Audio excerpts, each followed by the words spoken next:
China దేశపు గొప్ప కవులలోనూ వ్యాసకర్తలలోనూ సుడాంగ్పో ఒకరు.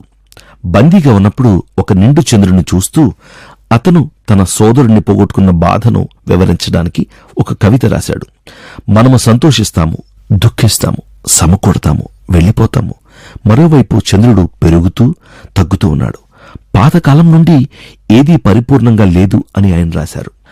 మన ప్రియమైన వారు వేలాది మైళ్ల దూరంలో ఉన్నప్పటికీ ఈ అందమైన దృశ్యాన్ని చూస్తూ చిరకాలం జీవించునుగాక అని పద్యాలు ప్రసంగి గ్రంథంలో కనిపించే అంశాలను కలిగి ఉంటాయి.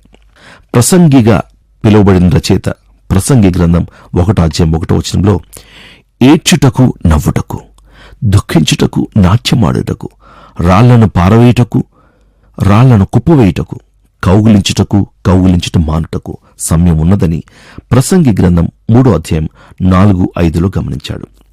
రెండు వైవిధ్యమైన విషయాలను జతచేయడం ద్వారా ఈ కవి వలె ప్రసంగి కూడా అన్ని మంచి విషయాలు అనివార్యంగా ముగియాలని సూచించినట్లు తెలుస్తోంది. చైనీయుల కవి చంద్రుని ఎదుగుదల, క్షీణత అనేది ఏదీ పరిపూర్ణంగా లేదని మరొక సంకేతంగా చూపినట్లుగా ప్రసంగి కూడా సృష్టిలో దేవుని యొక్క క్రమబద్ధమైన ప్రపంచ ఏర్పాటును చూశాడు. దేవుడు సంఘటనల గమనాన్ని పర్యవేక్షిస్తాడు. దేని కాలం నందు అది చక్కగా నుండునట్లు